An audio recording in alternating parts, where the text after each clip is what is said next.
So welcome to the podcast, David. How are you? I'm great. Really good to be here. Thanks for having me on, Craig. Good. No, I really appreciate you accepting the invite to be on the podcast.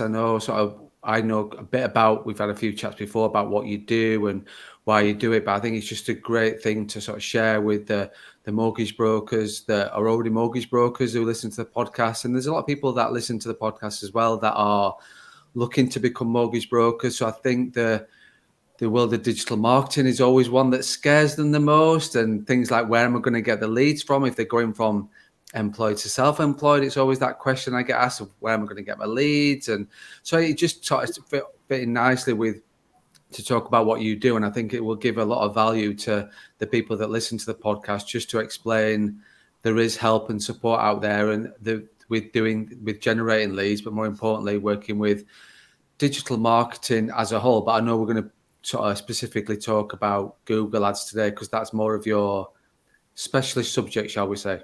Yeah, that's right. And I think it's what you said there about the marketing being the scary bit or whatever it's very true. I wrote an article the other day, and I actually put in there one of the things that it seems they don't teach you at mortgage broker school is how to actually get the clients. Teach you what to do with the clients once you've got them, and they go into that in great detail and with all the exams and everything, but they seem to miss out that bit of, I can't give someone mortgage advice until I've got someone sat in front of me. And how do I do that bit?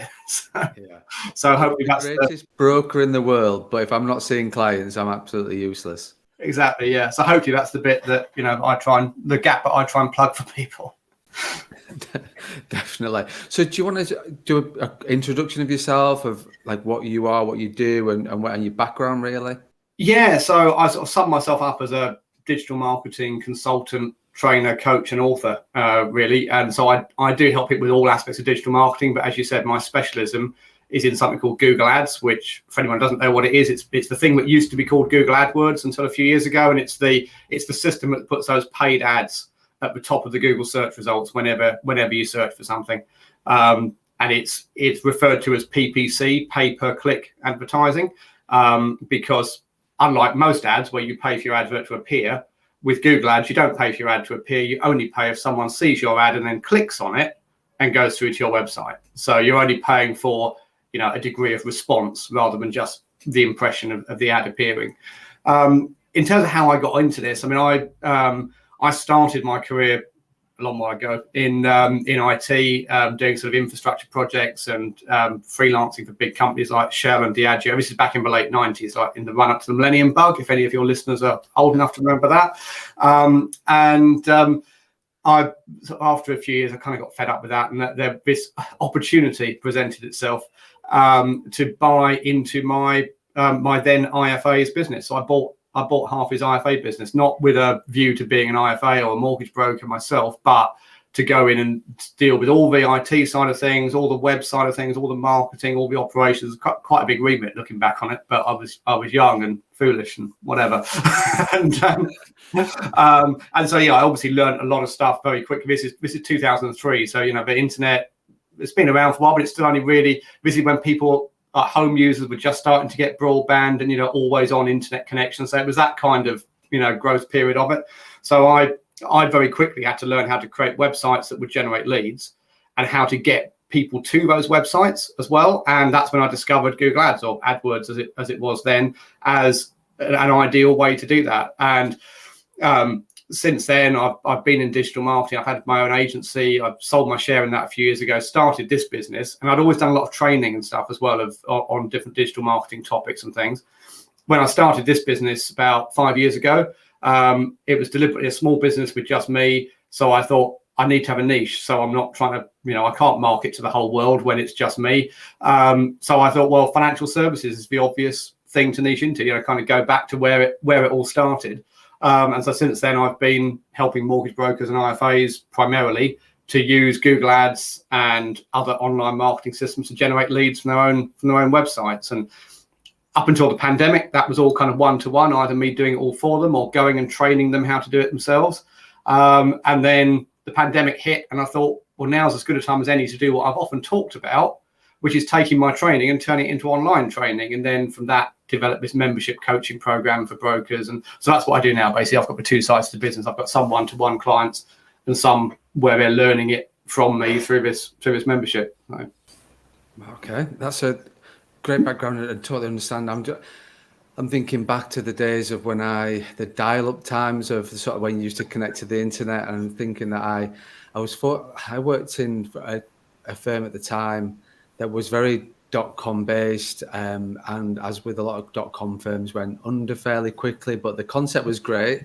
The first round of funding was amazing. The second round was okay, and then the third round just didn't exist, and it went thing from there. But I can remember those times of I am old enough to remember the millennium bug and the dial-up and the birth of the internet and stuff like that. But it's really, like, to be fair, you was into it really early then, weren't you? Really, when you looking back, you was probably one of the pioneers with looking at all these sorts of things, because there's a lot of mortgage firms that I know now that would not even know what Google Ads stood for. Whereas if you're thinking back in 2003, you said that's like 18 years ago. Wow, like you will have seen times change a fair bit, I'm guessing.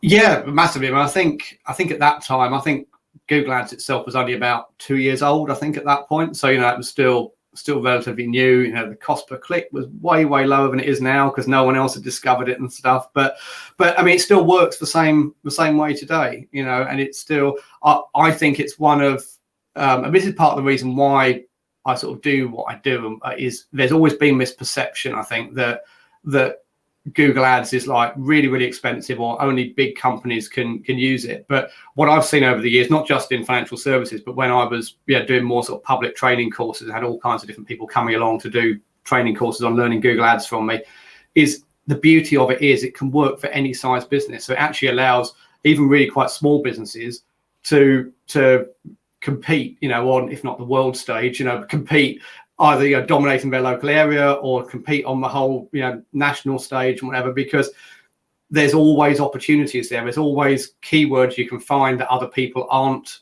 bidding on. There's always ways you can write your advert better to get more people clicking on your advert. Because you can be a huge company, but if you've got a rubbish advert that appears in front of the wrong people, you're not going to do as well as a one-man band business that's really put the effort into writing a great ad and targeting exactly the right people. And I think that's the beauty of it. It's it's not that David and Goliath kind of thing. It is David and Goliath, but because David wins. Yeah, I think that's it. I see a lot of firms that throw a lot of money at Google Ads and pack in, for want of a better word, and don't have the persistence, and thinking, it's just a waste of money, it's not working. I talk quite a little bit about patience, you've got to have patience with Google Ads, and I'm no expert. That's just my viewpoint on it from running my own firm. I'm running Google Ads for the last 4 years, but obviously you're the expert on that. But do you find that a lot of people don't have the sort of patience to run the Google Ad campaign would want them to? It's you do have to give it a bit of time. I mean, it's a bit of a it's ironic, really, that on the one hand you don't need patience, because if you kick off a Google Ads campaign, your ads will be at the top of Google within hours normally. So you don't need patience from that point of view. Where you do need patience is, and this is where people go wrong. So I'll let you into a secret. Actually getting a Google ad to appear and get people to click on it is actually not difficult. The difficult bit is getting that ad to appear in front of the right kind of people, and making sure that when they come to your website is designed in a way that it's going to convert those visitors into inquiries. And this is where the lack of patience comes in, is because people don't have the patience, they go and kick off a Google Ads campaign before they've done those foundation things of thinking, what sort of niche am I going to go into? Who's my ideal customer? Who am I really trying to target? And then at the other end of the chain, does my website actually say anything different from all the thousands of other mortgage brokers out there? And if someone lands on my site, is there a reason why we're going to think, yes, I must deal with this person rather than any of the other brokers that I could find on Google? So that's where the lack of patience is people's downfall, I think, really.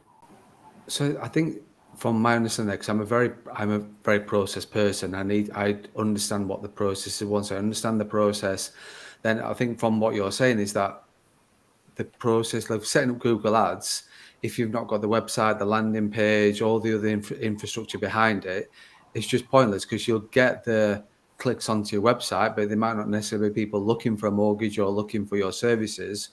And then if the landing page is not right, they're then not going to look at inquiring and dealing with you, because so it's okay, like you said, throwing loads of money at the Google ads, but if the foundations behind that are not right, I'm thinking I need to get, like, from a process point of view, I need to get my website sorted out. I need to get my landing pages sorted out. I need to get my AdWords sorted out, and then I can look at my campaigns. Am I missing bits out there? Is that about? No, exactly. I mean, I'm a great lover of using analogies. And the analogy I often use about this is, imagine you were opening a shop on your local high street.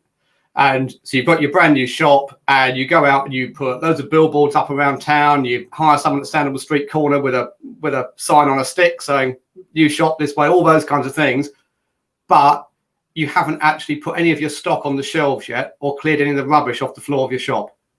You wouldn't do that. And yet that's what people often do with Google ads and other online advertising as well. They start running the ads because that's the relatively easy bit, but they haven't actually got the shop in order, first of all, and they haven't decided who they want those ads to appear in front of. Because, there's a big, to give an example of what I mean with that, there's a big difference, isn't there, between someone who goes onto Google and searches for cheapest mortgage rates.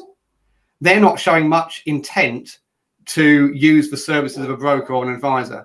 Whereas someone who goes onto Google and let's say they live in Kendal, up your way, they go on and they type in mortgage broker Kendal, they're showing far much more intent. They've actually used the word broker in there. They want someone else to do this for them. They're clearly looking for someone in your local area.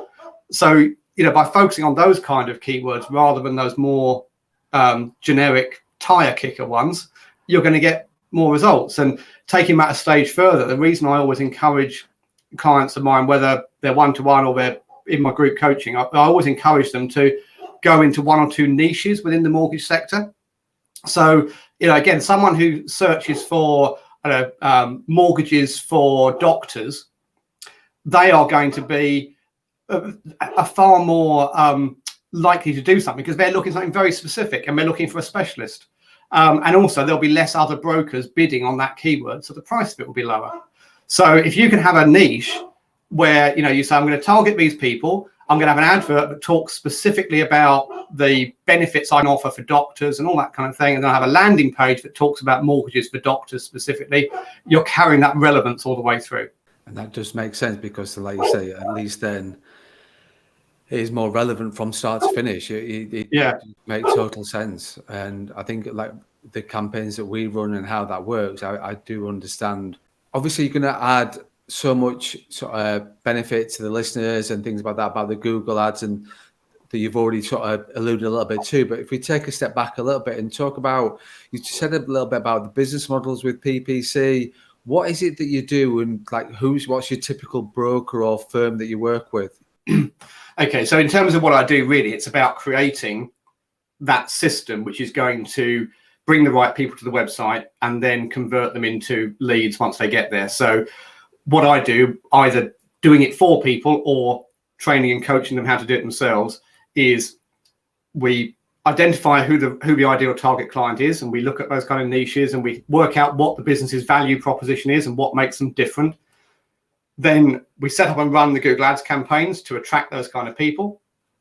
And we make sure that we're sending them to pages on the website which use all the right kind of, there's a thing in the digital marketing world called conversion rate optimization, CRO, which is all about doing things, often quite subtle things, to the design or layout of a website or a landing page to increase the chances of it generating a conversion, generating an inquiry.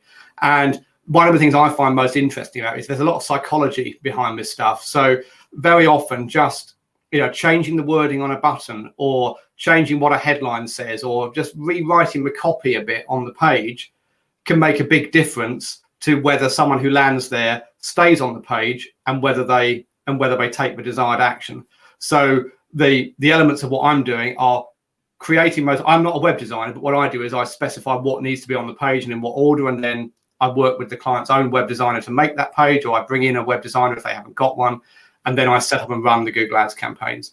And then with actually any of the clients, whether they're one-to-one or through the coaching program, I also advise on all the other aspects, because that's what, the Google Ads is just one channel, but if you really wanted to work well, you should be doing all the other stuff in the background, you know, posting good stuff on LinkedIn, using perhaps Facebook ads to retarget people who came to your website and didn't make an inquiry to try and bring them back, you know, all those kind of things. So I look at the overall picture and manage the whole strategy, but the bit I actually do hands-on is driving the traffic with the Google ads and creating the landing pages that will convert them.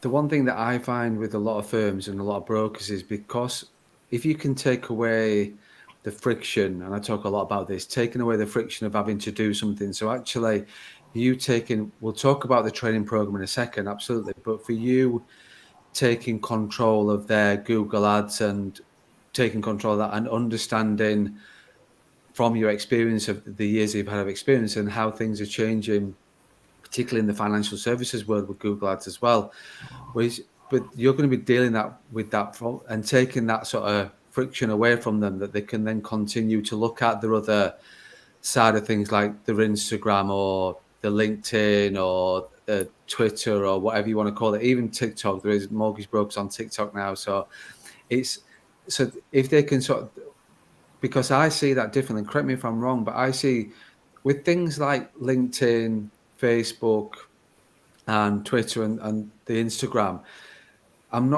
it's not really, I don't look at ads from that point of view. I think I just use that as information and sharing information about the firm. There's no sort of sell on there, shall we say. It's all about sharing the information. Whereas with Google ads, it is very much a sell from my point of view. That's what it's an advertisement that you're paying for.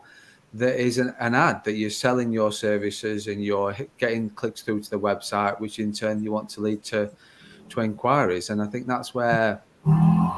Sorry. Yeah, the reason is because you're right. The Google ad is more of a selling message, but that's fine because of the different people who are seeing it. So if you think about the way a Google ad works, someone will only see your Google ad if they have taken the trouble to sit down at Google and type in something that indicates they're looking to buy your kind of product or service. So they've kind of already put their hand up and said, I'd like to be sold to.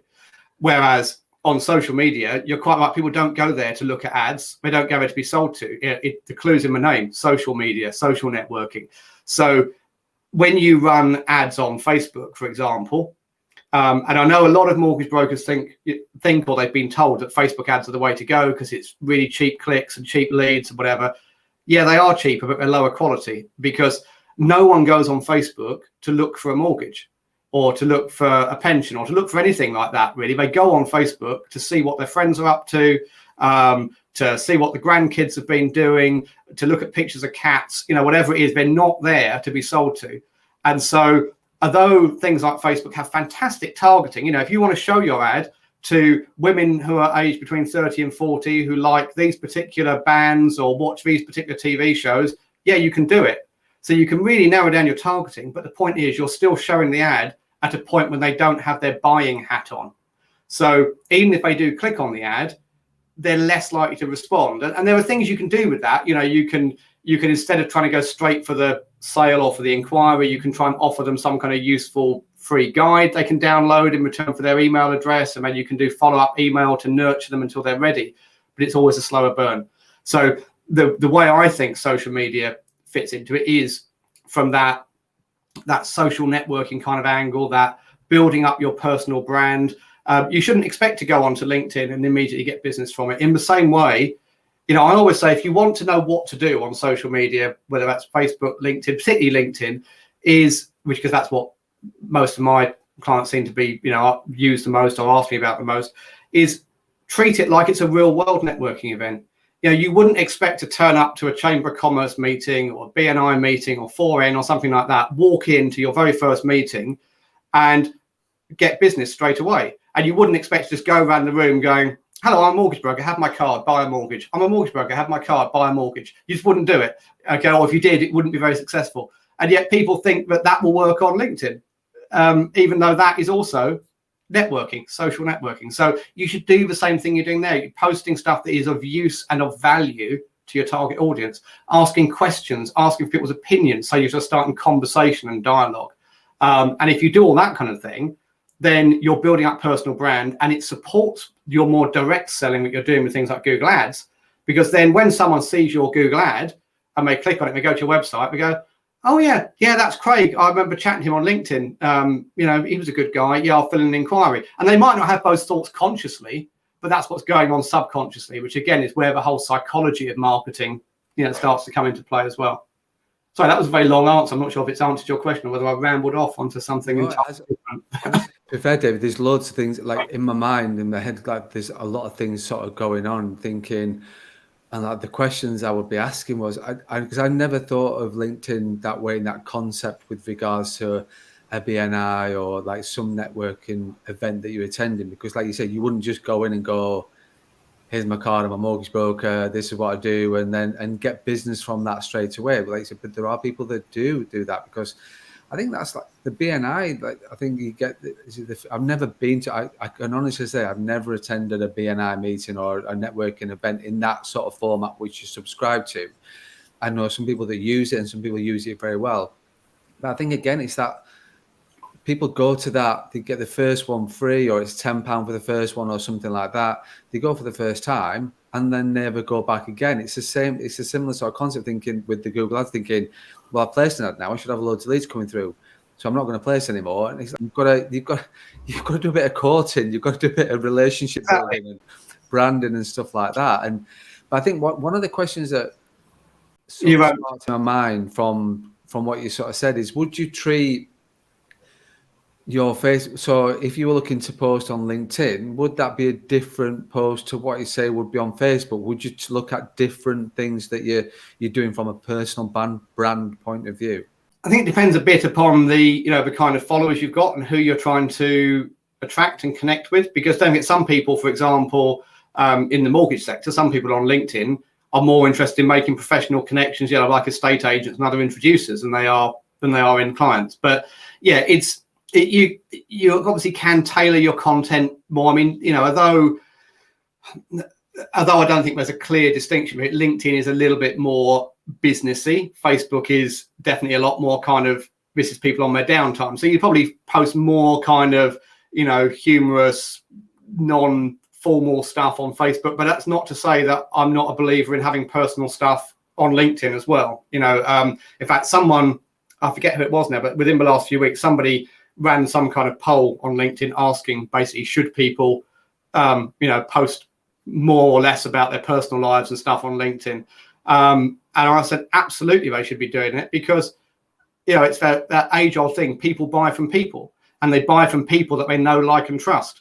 And so if you just are posting, just corporate stuff of Joe Bloggs Mortgages, and, and there's no personality coming through, who's interested in that? Whereas, the mortgage brokers that if someone said to me, name some mortgage brokers on LinkedIn, the names that will pop into my head are the people who post occasional pictures of their kids, or who post things like the fact that they've just taken a massive freezer box of ice creams into their local school as a thank you for the teachers or the kids, or something like that. Those are the kinds of things that stick in your mind.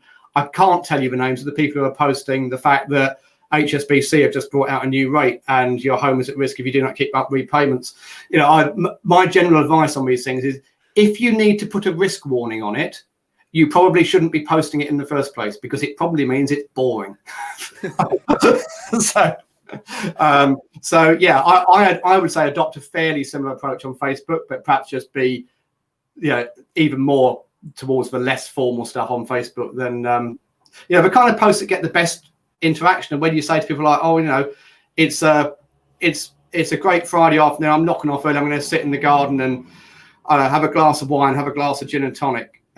What's your favorite Friday afternoon drink? You'll get far more response and engagement from that than you will from posting about mortgages.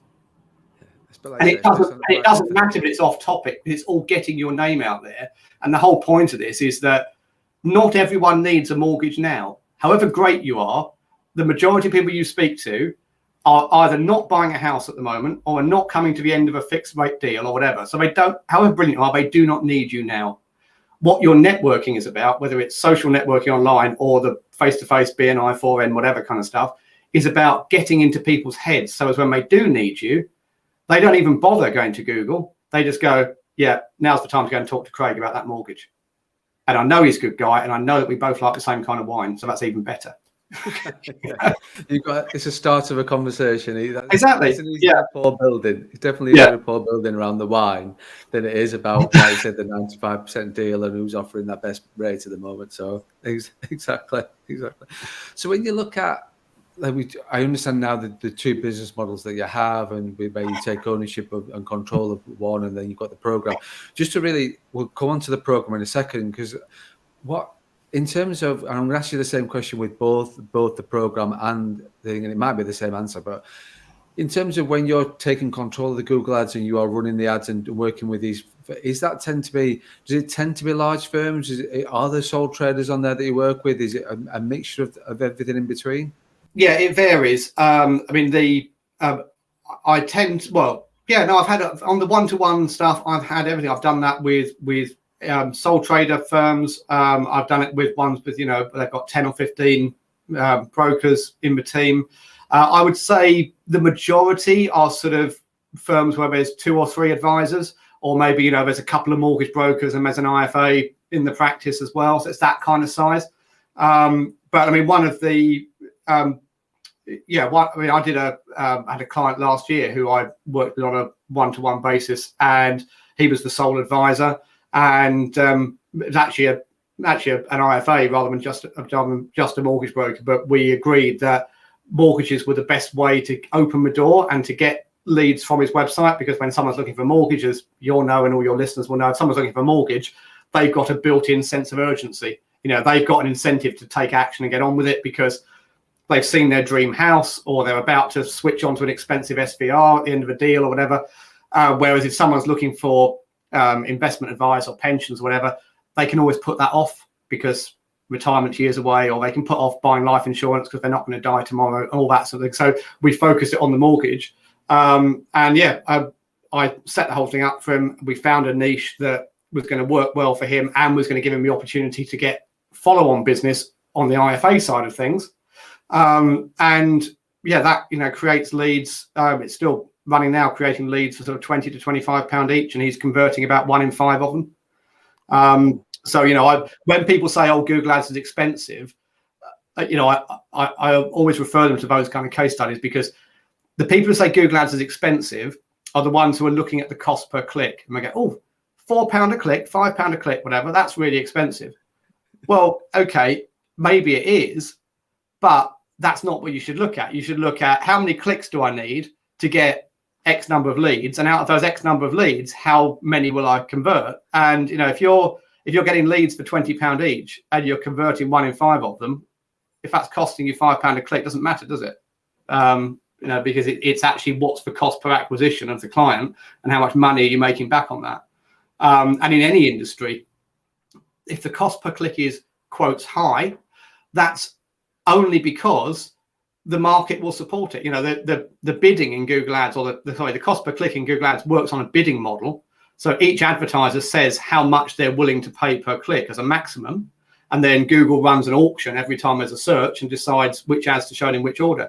Well, like any auction, the cost can only get to that level if everyone's prepared to bid that, and people are prepared to bid that because the ones who are doing it right are making way more money back, from doing that. And I look at it that way, and I think I know a lot of people that don't look at that. They sort of see it as they'll log on to the Google ad campaign and say, yesterday they spent £30 or whatever the figure is, whatever that figure is that they just think, well, that's just £30 I just wasted. What did we get from that? And it's looking at, rather than, if you could do in Google, it's like the same with. And one thing I want to talk to you about is something that I believe in regarding sort of create rather than buy. And because one of the things is, when you're sort of buying leads and stuff like that, it's a similar sort of concept that you can go to any lead provider and sort of pay £50 a lead, £60 a lead. They don't know who you are. They don't know who your brand is. They don't know who, like, your Trustpilot scores. They don't know really anything about you. They've not chosen you. You've been thrust upon them because that's who's paid the most for that lead, or who's bought that lead at that time. And with Google, you've got to sort of not have the mindset of the cost, and like I say, you've got to see that end result. You've got, and I judge my we have a spend on Google. We spend Google ads as a firm. The brokerage that I run, we have a Google ad campaign. We spend on Google, but I just manage that on the what we've written, what business we've got on the back of it, whether that and how that business has converted in terms of where it's come from, and then also as well, has it gone, it's okay writing it, has it actually gone through to completion as well and being paid on it?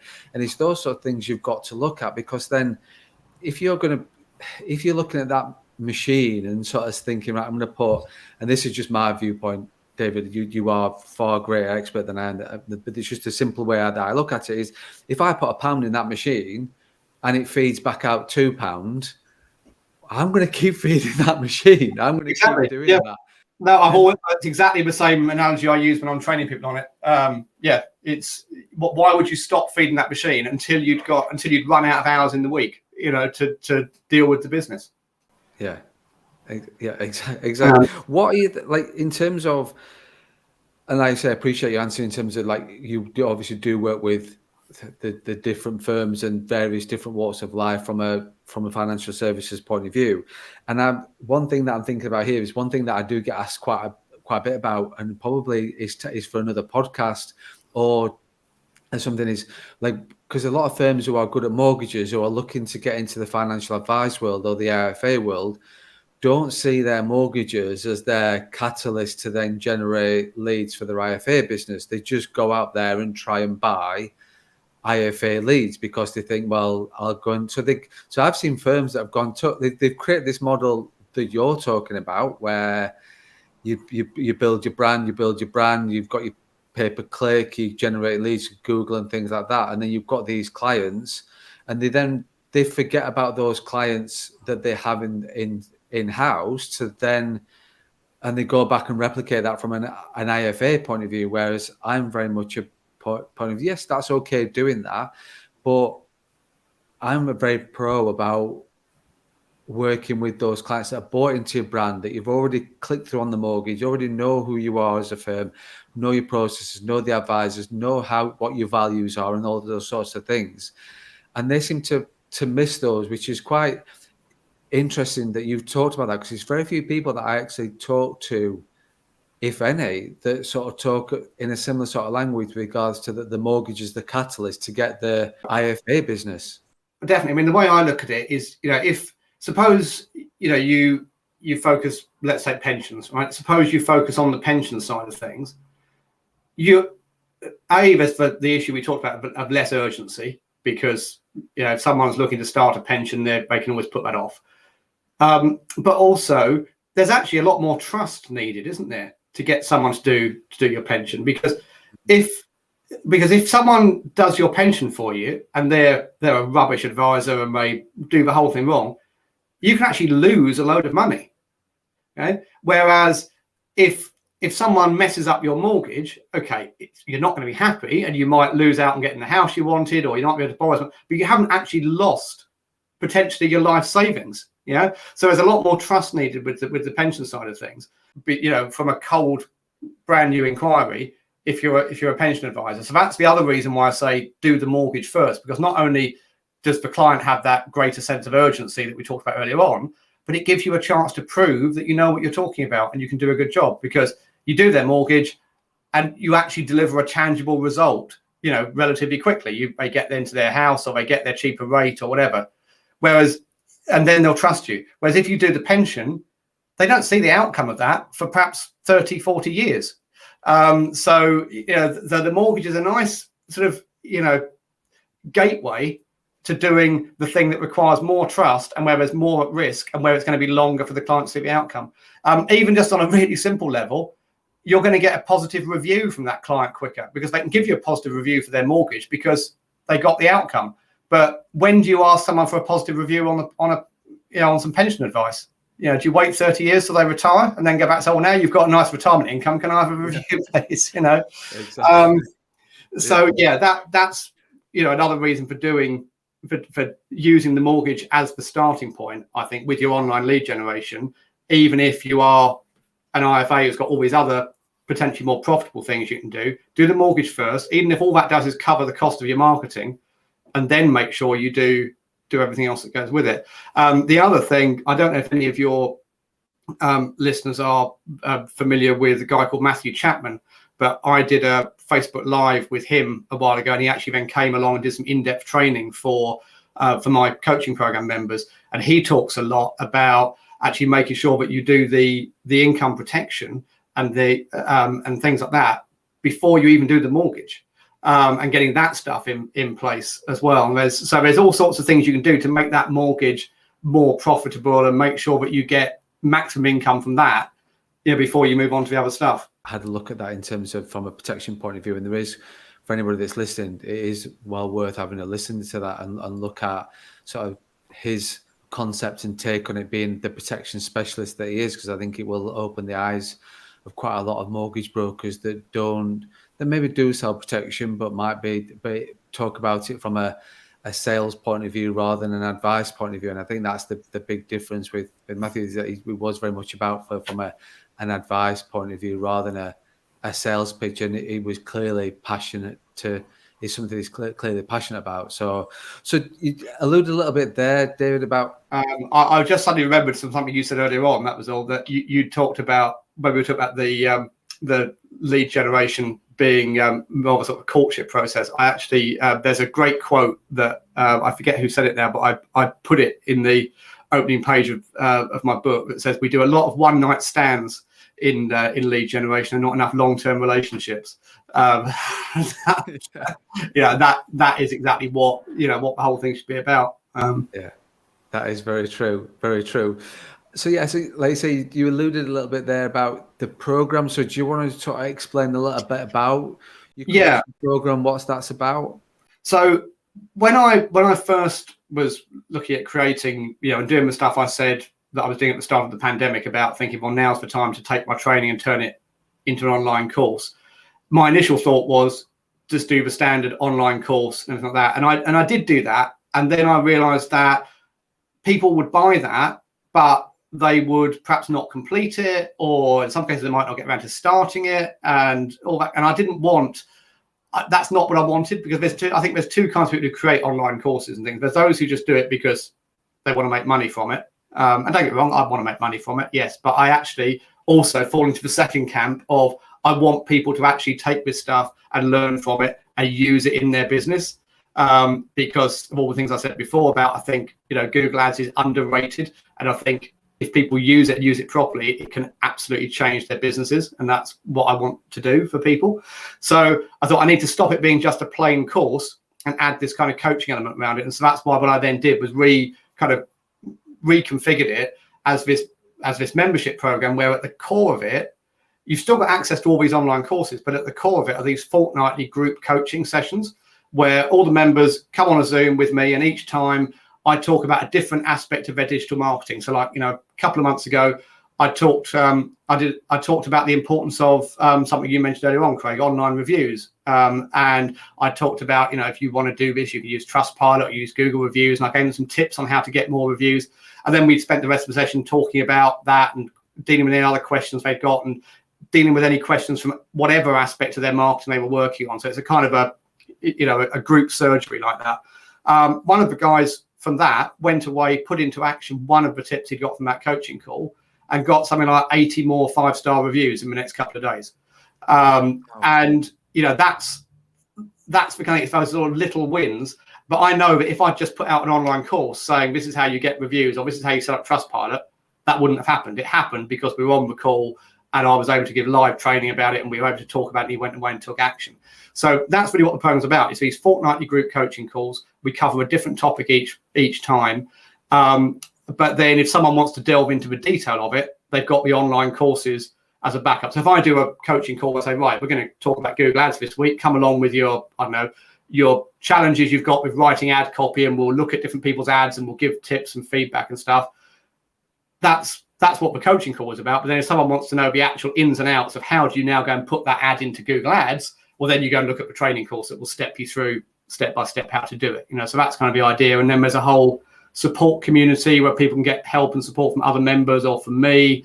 So basically, it's a way of them having all the online training and the hand holding for a way lower price than they'd pay for one-to-one, because obviously it's more scalable for me.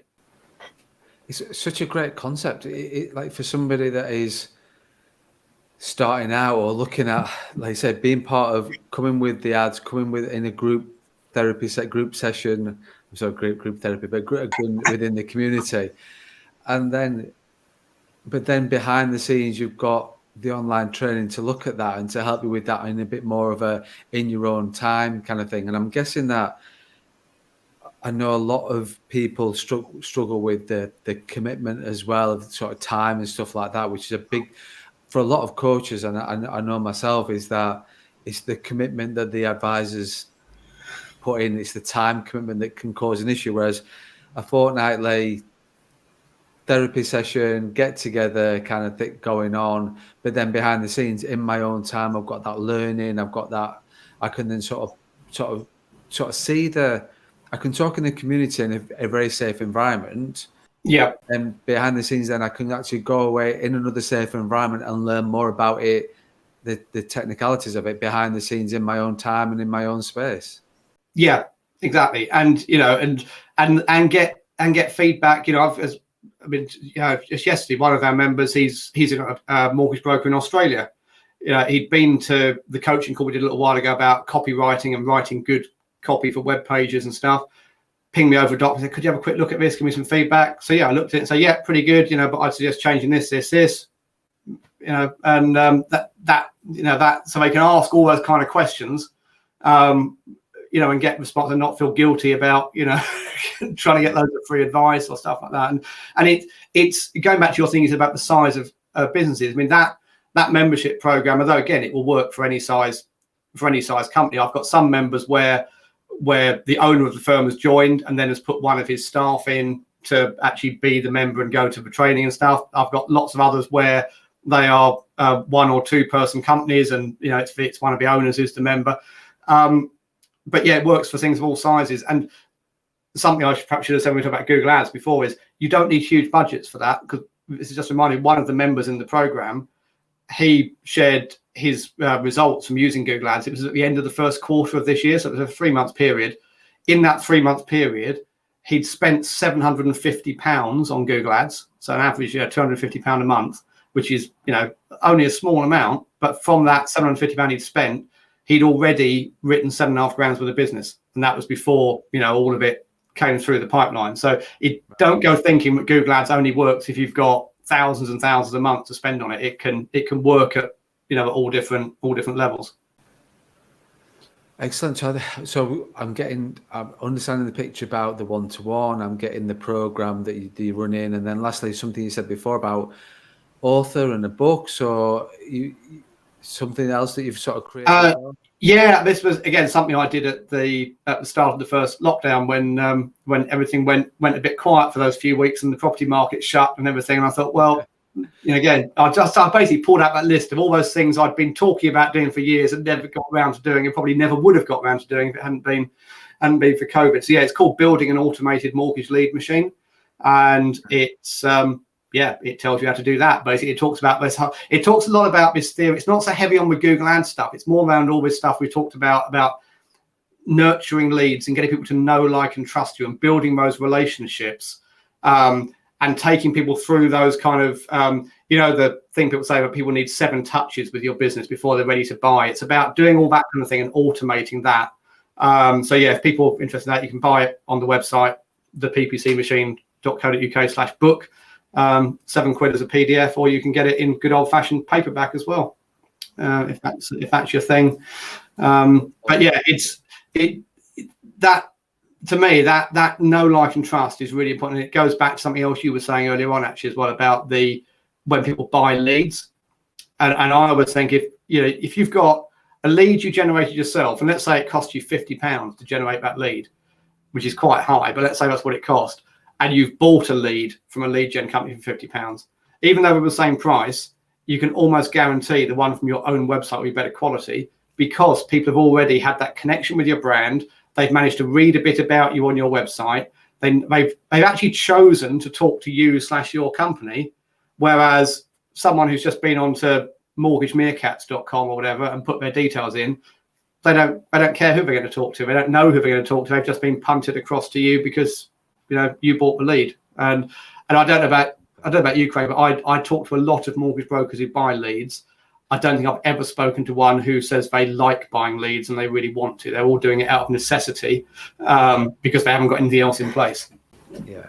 And that is such a shame because they could be investing that money. And I get why people buy leads. I do. And when we first started out as a firm, we bought lead from whatever lead source we could. We chose various ones and we did buy them. But it was quite quickly that I understood that it just wasn't a good return on the investment. It got us quick leads, but I'd rather be spending, like you say, and you can clearly see that now, that if you bought leads and then our conversion with the direct leads we get through from Google and the campaigns we have and the organic stuff, we convert that far better, far better than a 1 in 8, 1 in 9, 1 in 10 like you do. Well, probably like 1 in 7 with the when you're buying leads in, something depending on the quality. But from a business point of view, you're on a far better conversion. So it's just a better return. It's better invested and it's a better return on your investment. Yeah, and you haven't got as much control when you buy leads either. I mean, you can say I want this postcode, or I want, remortgage, or I want first time buyers, whatever, but you can't drill down into those really specifics of, I want teachers, or I want, leads for people who want to get a mortgage on a thatched cottage, or, whatever your specialism is. You can't get that from buying leads. No, definitely not. And I think it wrapped around all this is something you talked about and something I'm very passionate about, is trust and the reviews and building that trust up with clients for long-term relationships. It's not, I think lead buying is just a quick, there's no loyalty there from the client. You can try and win it over. You can try and do, like, you spend a lot of time sort of doing a bit of courting with it rather than one night stand in it. But it's just, you sort of spend a lot more time and effort. Whereas if you've got the lead yourself, it's just, it's just a better overall transaction, and they know they're more likely to come back to you because they've come to you in the first place. They've trusted you. They've given you a 5-star review. So when the remortgage deal's up, or the protection, or you're talking about pension investment, they're more likely to buy from you because they know who you are already and know and trust you. Yeah, definitely. So excellent. So is there anything at all that we've missed, David? Because we've covered a lot of ground there in the last hour. No, I think that's, we have covered a lot, haven't we? All I would say, I think, the parting message I want to give is, I know I've said to people a lot about, Google Ads is really great and you should use it if you're not. I would just like to caveat that by saying, do make sure you understand how it works beforehand, because the people who have the horror stories of losing a load of money are the ones who've kind of rushed out and done it without learning anything. So there's loads of videos on my YouTube channel that will give you, sort of step you through how to do it. I run regular webinars that are totally free on how to set up Google Ads. So depending on when this is going out, there's probably one of those coming up next week. So just take, just invest an hour or two of time to learn a bit about it, because Google makes it very easy for anyone to go and set up a Google Ads campaign, but they also make it very easy for you to do it the wrong way, because a lot of their default settings will put more money into Google's pocket than into your pocket. Yeah. And if that sounds cynical of me, well, tough, because it's true. I think that is, you're absolutely right with that. It is, it will benefit them rather than benefit you from the start if you're doing it the wrong way. Yeah, absolutely. Yeah. So in terms of, I'm sat here now listening to this, I'm thinking, like, I need somebody to take control of my Google Ads, or I'm interested in hearing about the program, the webinars, the books. I will tag you in on the post. Like, obviously this will go on social media. We will get tagged in on, so you'll find your contact details there. However, website address, David, I'm guessing? So the website address is theppcmachine.co.uk. And if you're interested in the book, just put /book on the end of that. The webinar, put /webinar. And for the Predictable Pipeline program, which is what the membership program is called, should have mentioned that earlier, really, then it's the ppcmachine.co.uk/PPP for Predictable Pipeline program. I do also have a Facebook group as well for mortgage brokers, and IFA is totally free, private Facebook group for people who want to learn more about their marketing, and that's at mortgagebrokermarketing.co.uk. We've got plenty of places there to, like you say, opportunities to work with you and the free stuff that you do share, and sort of building that relationship up with yourself, and then again, like, trusting you to run their campaigns on a one-to-one or being part of the program. David, I appreciate your time. Very, very interesting. Like, for me as a business owner as well, there's a lot of things to sort of take on board. I think they say for those people that are thinking about it or not sure where to start, just start self-employed, or firm owners that have never done this sort of thing before. I think just having a conversation, reaching out to you, having a conversation, knowing where to start, and you showing them how you working with you in terms of the honesty and trust that you're giving on the podcast has come across, and I'm sure that comes across with if somebody's working one-to-one with you from a business point of view or part of your program, then they'll get the same David, because I've got the same David from every experience I've had with you so far. So thanks very much for being very open, honest, and trusting on the podcast, David. I really appreciate that. No problem at all. Thanks so much for having me on. It's been a real pleasure. Are you an experienced mortgage advisor who is looking to go alone and set up your own firm? Is owning your own brand and business important to you? Do you keep putting off the decision because you just don't know where to start? Let me explain the My Brand, My Way program. This is aimed at experienced advisors who are looking to go alone and set up your own brand and business. So what does the My Brand, My Way program offer? First of all, you still receive the rates you would as if you went direct to a network. These also improve as you grow. You pay a monthly fee which includes the compliance, indemnity, CRM and all your licenses. You would still own your own brand, your own clients and your own business. You are still creating your own legacy. The difference is you get my help, support and coaching in not only setting up your business and brand, I will help you grow. If that is something of interest to you, please get in touch so we can arrange an informal discussion.